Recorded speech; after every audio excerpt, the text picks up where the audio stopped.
وہم اور وسوسے انسان کیوں آتے ہیں؟ ان خیالات کے بارے میں اسلام میں کیا حکم ہے کہ اگر یہ خیالات ہم پر حاوی ہو جائے تو ان کا حل کس طرح کیا جائے؟ ایک دفعہ ایک شخص حضرت علی رضی اللہ تعالیٰ عنہ کی بارگاہ میں حاضر ہوا اور کہنے لگا، اے علی رضی اللہ تعالیٰ عنہ، مجھے ہر وقت برے خیالات آتے رہتے ہیں، میں ان سے کس طرح چھٹکارا پا سکتا ہوں؟ حضرت علی رضی اللہ تعالیٰ عنہ نے فرمایا، بسم اللہ الرحمن الرحیم۔ شیطان انسان کو ہر وقت اپنے شکنجے میں لانے کی کوشش کرتا رہتا ہے۔ جب شیطان بندے پر حاوی ہو جاتا ہے تو اس بندے کے ذہن میں مختلف قسم کے وسوسے پیدا کرتا رہتا ہے۔ وہ ہر طرح سے انسان کے دل و دماغ میں ایسے خیالات پیدا کرتا رہتا ہے کہ انسان کو اللہ تعالیٰ کی راہ پر چلنے سے دور کر دے۔ شیطان انسان کے دل میں کبھی ایسے خیالات لاتا ہے کہ اللہ کون ہے، اس کو کس نے پیدا کیا، اللہ کا وجود ہے کہ نہیں۔ کبھی انسان کے دل میں نماز ادا کرتے ہوئے مختلف خیال آتے ہیں، اور کبھی بیماری کی حالت میں انسان وسوسے کا شکار ہوتا رہتا ہے۔ کبھی ہم اپنے روزمرہ زندگی کے کاموں سے تنگ آ کر سوچتے رہتے ہیں، اور کبھی غربت کی حالت ہم کو پریشان کرتی رہتی ہے۔ کبھی ہمارے مسلمان بھائیوں کے ساتھ ایسا ہوتا ہے کہ باجماعت نماز ادا کر رہے ہوتے ہیں اور نمازی کے دل میں ایسے خیالات آتے ہیں، اس کو پتہ ہی نہیں چلتا ہے کہ وہ نماز میں کیا پڑھ رہا ہوتا ہے۔ اسی خیالات میں نمازی گم ہوتا ہے کہ امام سلام پھیر دیتا ہے۔ اس طرح ہم سوچ میں پڑ جاتے ہیں کہ ہم نماز، روزے، حج کیوں ادا کرتے ہیں۔ سب سے زیادہ مشکلات ان لوگوں کو پیش آتی ہے جن کے ذہن میں جنسی وسوسے شیطان ڈالتا ہے۔ جب شیطان کسی عورت کو آپ کے لیے انتہائی حسین کر کے آپ کے دل و دماغ پر حاوی کر دیتا ہے تو پھر انسان پوری طرح سے شیطان کے شکنجے میں چلا جاتا ہے۔ جنسی خواہشات تمام برائیوں کی جڑ بن جاتی ہے۔ انسانی ذہن گندے خیالات کا مرکز بن کر رہ جاتا ہے۔ آخر یہ سارے خیالات ہم کو کیوں آتے ہیں؟ ان خیالات کے بارے میں اسلام میں کیا حکم ہے کہ اگر یہ خیالات ہم پر حاوی ہو جائے تو ان کا حل کس طرح کیا جائے؟ آئے پہلے ہم احادیث مبارکہ سے ان خیالات کے بارے میں جاننے کی کوشش کرتے ہیں، اور آخر میں آپ کو یہ واقعہ سنائیں گے کہ جب ایک شخص نے آ کر حضرت علی شیر خدا سے بتایا کہ میرا ذہن گندے خیالات کا مرکز بن چکا ہے۔ ناظرین اکرامی، حضرت ابو ہریرہ رضی اللہ تعالیٰ عنہ سے روایت ہے کہ صحابہ کرام رضوان اللہ عنہم میں سے کچھ لوگ نبی کریم صلی اللہ علیہ وآلہ وسلم کی خدمت میں حاضر ہو کر عرض کرنے لگے کہ ہم اپنے دلوں میں کچھ خیالات ایسے پاتے ہیں کہ ہم میں سے کوئی ان کو بیان نہیں کر سکتا۔ آپ صلی اللہ علیہ وآلہ وسلم نے فرمایا، کیا ہوا کہ تم اسی طرح پاتے ہو، یعنی گناہ سمجھتے ہو؟ صحابہ کرام رضوان اللہ عنہم نے عرض کیا، جی ہاں۔ آپ صلی اللہ علیہ وآلہ وسلم نے فرمایا، یہ تو واضح ایمان ہے۔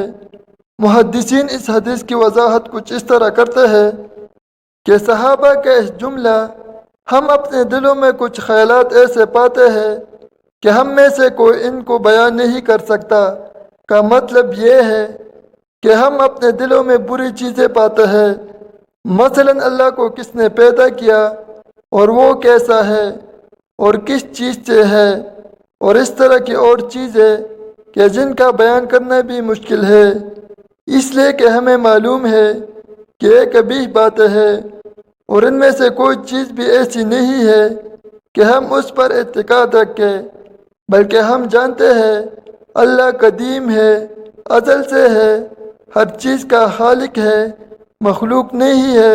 تو ایسے خیالات جو ہمارے دل میں آتے ہیں، ان کا کیا حکم ہے؟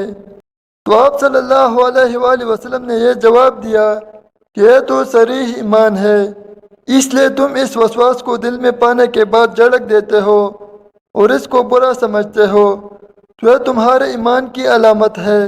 لہٰذا ان خیالات اور وسوسوں سے پریشان نہ ہو، اور ان کا علاج یہ ہے کہ ان کی طرف بالکل دھیان نہ دیا جائے۔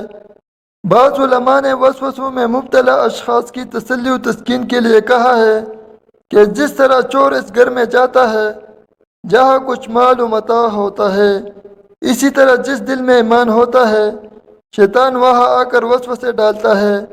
برے خیالات کا آنا شیطان کا ایک عمل ہے۔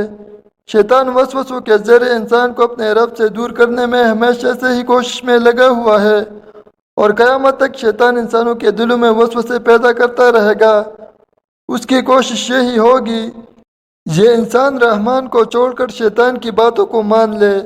حدیث محمد صلی اللہ علیہ وآلہ وسلم ہے کہ خدا کا لاکھ لاکھ شکر ہے کہ شیطان کے جال کو وسوسے کی حد تک ہی محدود کر دیا ہے، اس سے آگے شیطان کو بننے کی اجازت قطعاً نہیں دی گئی۔ حدیث پاک میں ہے کہ نبی اکرم صلی اللہ علیہ وآلہ وسلم نے فرمایا ہے کہ اللہ تعالیٰ نے میری امت کے لوگوں کے دلوں میں وسوسے پیدا ہونے کو درگزر فرما دیا ہے، اور انسان کو نیک کام کرنے کی توفیق دی گئی ہے۔ مومن کے دل میں وسوسوں کے پیدا ہونے سے مومن کو گناہ نہیں ہوگا، بلکہ مومن جو نیک کام کر رہا ہوگا اللہ تعالیٰ مومن کو نیک کام کرنے کے بدلے نیکی عطا کرے گا۔ جو لوگ ہر وقت خیالات میں گم ہوتے ہیں، ایسے لوگ دوسرے کاموں میں سست روی اختیار کرتے ہیں، وہ ہر وقت وسوسوں میں ہی رہتے ہیں، وہ سوتے اٹھتے لیٹتے گھر سے باہر جاتے گھر میں داخل ہوئے شریعت کے خلاف وسوسوں میں ہی رہتے ہیں۔ اس طرح شیطان ایسے انسان کو کبھی بھی برے خیالات سے آزاد نہیں ہونے دیتا، وہ ہر وقت انسان کو شریعت کے خلاف بھڑکاتا رہتا ہے کہ انسان زیادہ سے زیادہ سوچے اور ہر وقت دماغی تھکاوٹ کا شکار رہے اور اس کو اللہ تعالیٰ کی طرف رجوع کرنے کی فرصت ہی نہ ملے۔ حضرت ابو ہریرہ رضی اللہ تعالیٰ عنہ سے مروی ہے کہ رسول اکرم صلی اللہ علیہ وآلہ وسلم نے فرمایا ہے ہر انسان کے پاس شیطان حاضر ہوتا ہے اور اس کو ان خیالات میں مبتلا کر دیتا ہے کہ انسان کو پیدا کرنے والا کون ہے، زمین کو کس نے پیدا کیا، یہ سارا نظام کون چلا رہا ہے۔ نعوذ باللہ، شیطان انسان کے دل میں یہاں تک خیالات لاتا ہے کہ اللہ تعالیٰ کو پیدا کرنے والا کون ہے۔ اگر انسان پر شیطان اتنا حاوی ہو جائے تو اس شخص کو چاہیے کہ اللہ تعالیٰ سے دعا کرے، اے اللہ مجھے شیطان مردود سے چھٹکارا عطا فرما۔ ایک اور حدیث میں ہے کہ ابو ہریرہ رضی اللہ تعالیٰ عنہ سے روایت ہے کہ رسول اللہ صلی اللہ علیہ وآلہ وسلم نے فرمایا کہ لوگ ہمیشہ ایک دوسرے سے پوچھتے رہیں گے یہاں تک کہ یہ کہا جائے گا کہ مخلوق کو اللہ نے پیدا کیا تو اللہ کو کس نے پیدا کیا۔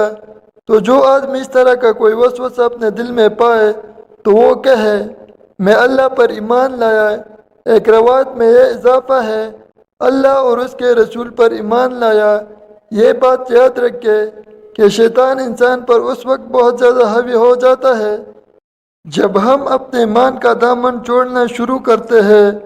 ہم کو چاہیے کہ ہم اللہ تعالیٰ کی عبادت میں اتنا مشغول ہو جائے کہ شیطان خود بخود ہی بھاگ جائے کہ یہ مومن میرے شکنجے میں آنے والا نہیں ہے۔ ہم کو 5 وقت کی نماز باجماعت قائم کرنی چاہیے، قرآن پاک کی تلاوت ہر روز کرنی چاہیے، عمرہ حج زکوٰۃ کرنی چاہیے، ہر وقت اللہ تعالیٰ کا ذکر کرتے رہنا چاہیے، اور اس بات پر یقین رکھنا چاہیے کہ اللہ تعالیٰ ایک ہے، اس کی نہ کوئی اولاد ہے اور نہ ہی اس کو کسی نے پیدا کیا ہے، وہ واحد ہے، صرف وہی عبادت کے لائق ہے۔ حضرت محمد صلی اللہ علیہ وآلہ وسلم اللہ کے آخری نبی ہے۔ زندگی اور موت دینے والا صرف اللہ تعالیٰ ہی ہے۔ حرام کمائی سے اجتناب کرے، حرام کی کمائی کھانے سے بھی شیطان انسان پر حاوی ہو جاتا ہے، اس لیے ہم کو حرام کی کمائی سے بچنا چاہیے۔ اگر یہ باتیں ہمارے ذہن میں چا جائے تو شیطان کبھی بھی ہم کو شرک جیسے خیالات میں نہیں ڈال سکتا۔ ایک دفعہ ایک شخص حضرت علی رضی اللہ تعالیٰ عنہ کی بارگاہ میں حاضر ہوا اور کہنے لگا اے علی رضی اللہ تعالیٰ عنہ، مجھے ہر وقت برے خیالات آتے رہتے ہیں، میں ان سے کس طرح چھٹکارا پا سکتا ہوں؟ حضرت علی رضی اللہ تعالیٰ عنہ نے فرمایا کہ حرام کی کمائی اور حرام کے کاموں سے ہمیشہ اجتناب کرو، کیونکہ حرام کی کمائی اور حرام کاموں کی وجہ سے بھی انسان کے دل میں برے خیالات آتے رہتے ہیں۔ جب بھی تم حلال کی روزی کھانے کے لیے اپنے دسترخوان پر بیٹھو تو یا غفور یا اللہ یا رحمان پڑھ کر پھونک مارو۔ اگر آپ اس عمل کو اپنا لو گے تو تم کو برے خیالات آنے بند ہو جائیں گے۔ لہٰذا ان وسوسوں کے علاج کے لیے اللہ سے پناہ مانگتے ہوئے مندرجہ ذیل اعمال کرے۔ نمبر 1 اعوذ باللہ۔ نمبر 2 آمنت باللہ و رسولہ کا ورد کرے۔ نمبر 3 والاول والآخر والظاہر والباطن وهو بكل شيء علیم۔ نمبر 4 نیز رب اعوذ بک من همزات الشیاطین واعوذ بک رب ان یحضرون کا کثرت سے ورد بھی ہر طرح کے شیطانی شکوک و وسوسے کے دور کرنے میں مفید ہے۔ اللہ تعالیٰ سے دعا ہے کہ اللہ تعالیٰ ہم کو حق حلال کی روزی کمانے کی توفیق عطا فرمائے اور ہمارے دل سے تمام وسوسوں کو دور فرمائے، آمین یا رب العالمین۔ ناظرین کمنٹ باکس میں اللہ تعالیٰ کے 99 ناموں میں سے ایک نام ضرور ٹائپ کریں۔ شکریہ۔